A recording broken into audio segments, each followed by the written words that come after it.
Wala ka mga achievements last year, pero the mere fact na nandito ka pa rin ngayon, achievement mo na yan.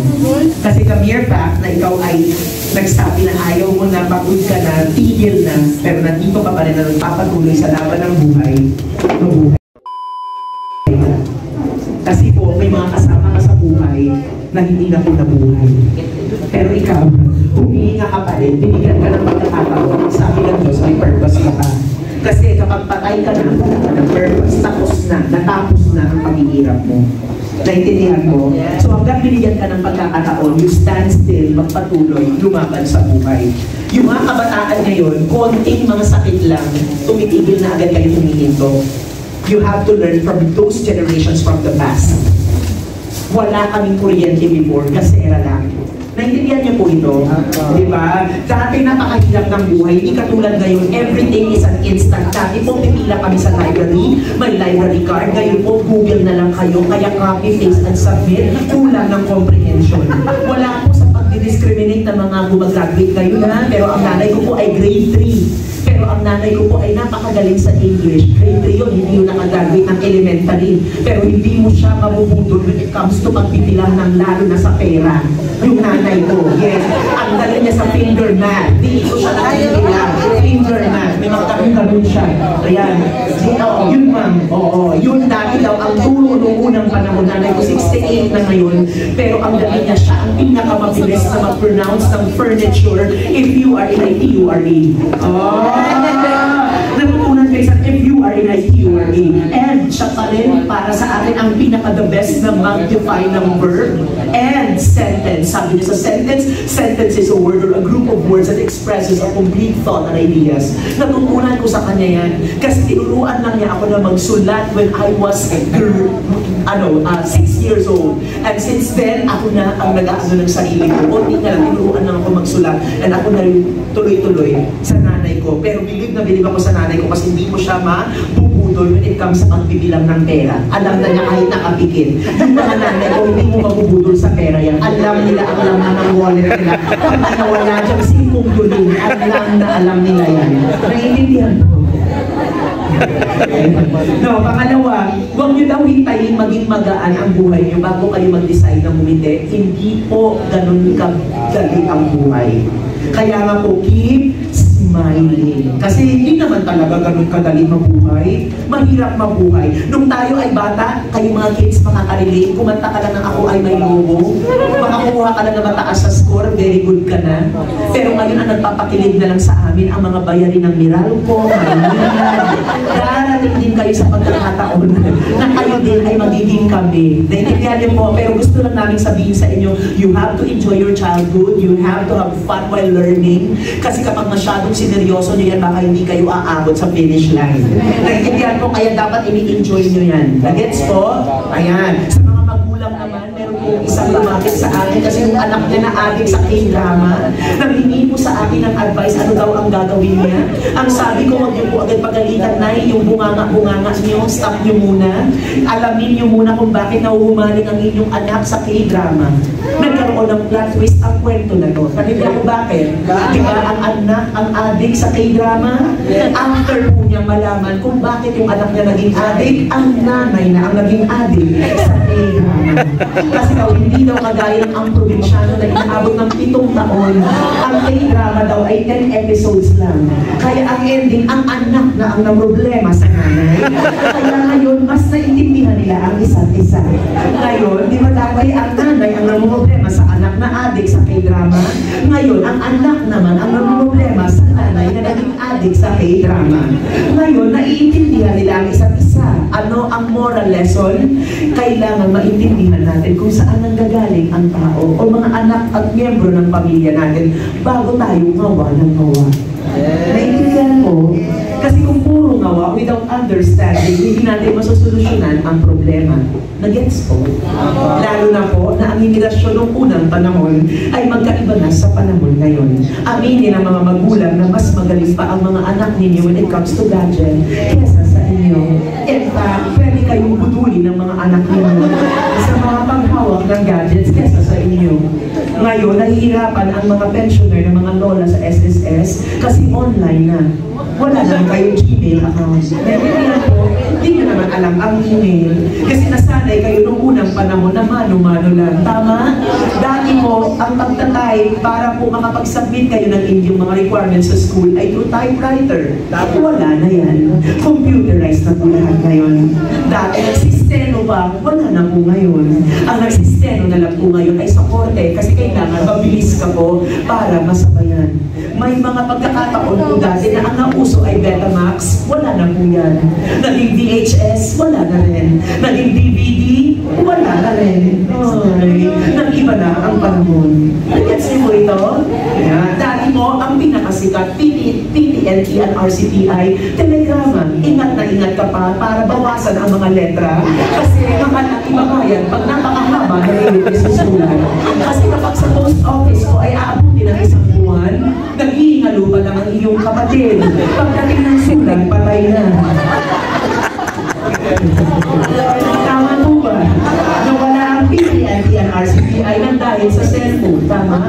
Ang mga cellphone noong unang panahon ay walang camera.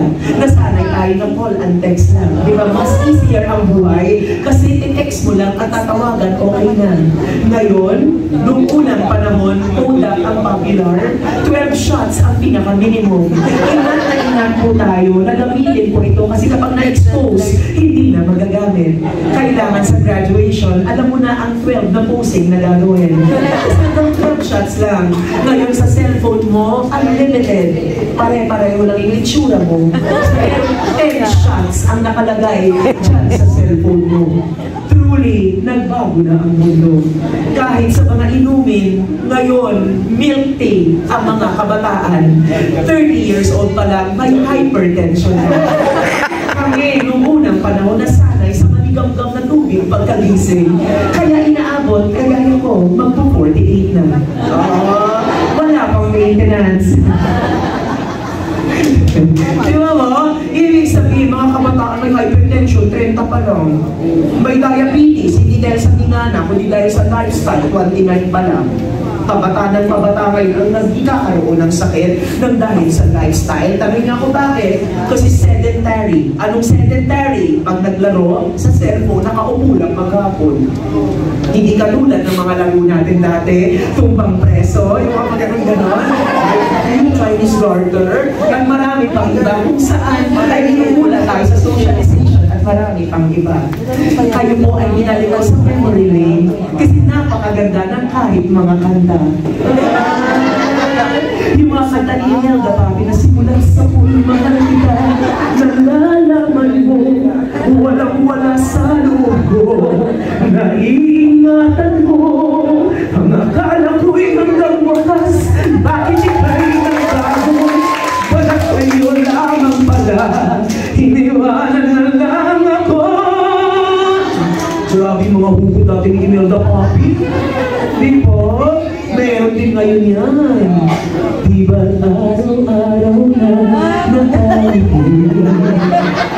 at ilang beses na rin tayong humindi. O di ba? Ibig sabihin ng unang panahon may hugot na. Pero may hinigilig na simulan sa buhay. Ngayon talagang maano na lang, hihinga na lang talaga. At araw-araw na rin tayong humindi. Diba? Diba? Ibig sabihin, nag-iiba-iba man, pero pare-pareho pa rin ang ating nararamdaman. Tanungin niya ako bakit? Tanungin niya ako bakit?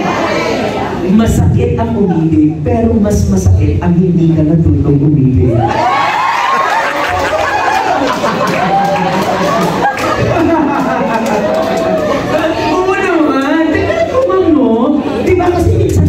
Kaakibat nito ay sakit, tama po? Pero hindi daw yan totoong pag-ibig pag hindi ka nararamdaman ng sakit. Kasi doon sa sakit, mas nararamdaman mo kung gaano kahalaga ang umibig. Ganda! Ayan! Those were the days, my friends, and now will never end. Let's sing and dance forever and the day. Hindi mo marilito. Yung bata. Ayan. Very powerful. Okay. Sabi sa akin, meron daw mga bata, mga 50s kayo.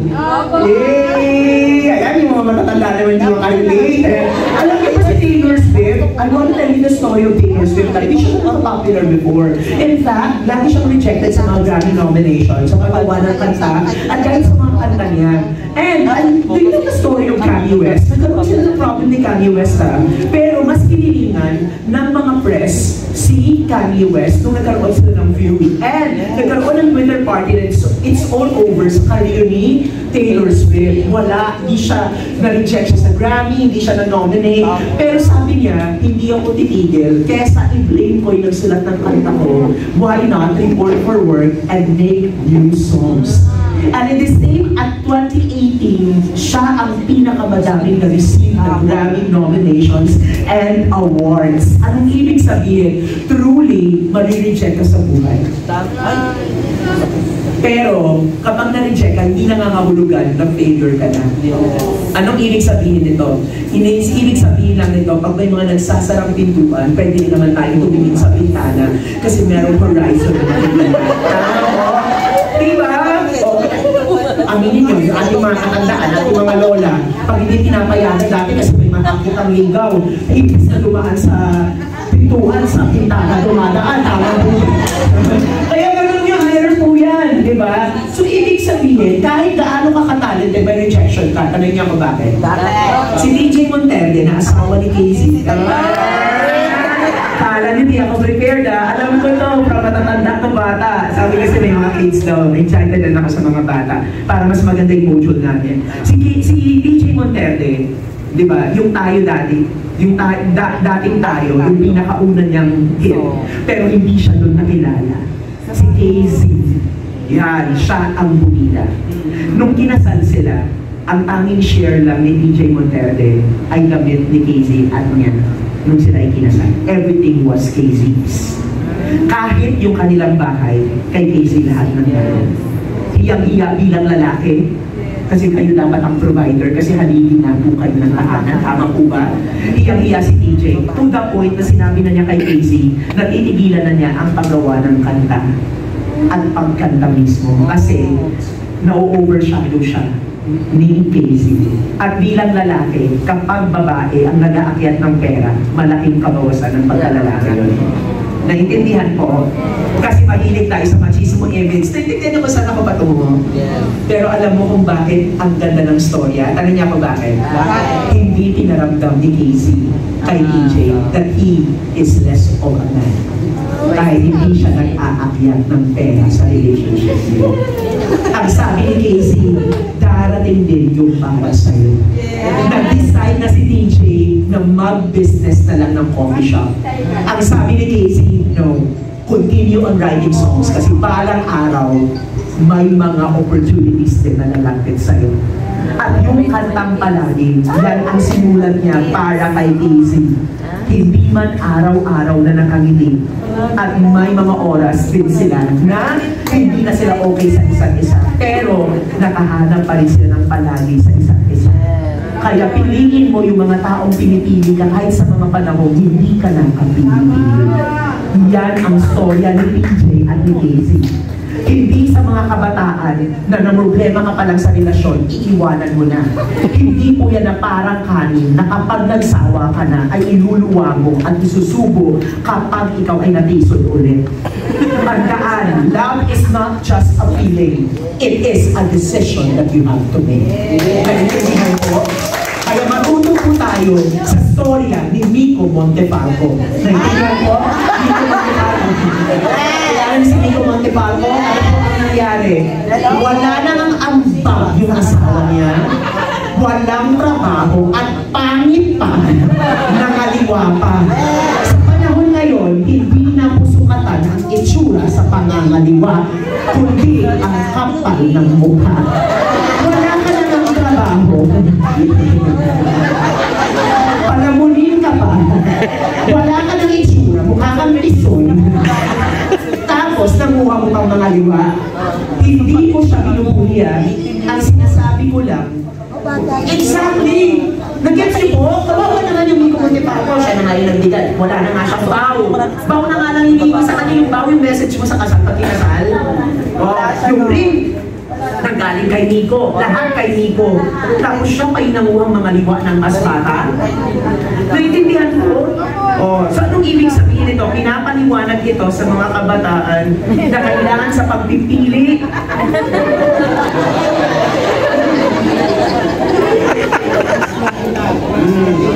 Bago po tayo matisol, makapitong isipin, paulit-ulit. Pag may nakita ng red flag, alam niyo yung red flag mga kabataan? Diba? Nakita mo na. Diba? Hindi ka walang maalalayan kapag ikaw ay naka-gown, habang ikaw ay umaakyat sa stage. Oh, red flag yan. Kasi kung gentleman yan, aalalayan yung kamay mo. Di ba, nag-gets ko ito, mga simpleng bagay lang yan, kapag nakita mo, it will matter. Pag hindi marunong rumispeto sa magulang mo yung lalaki, eh bakit ka pa nirespetuhin din at yung mga anak mo?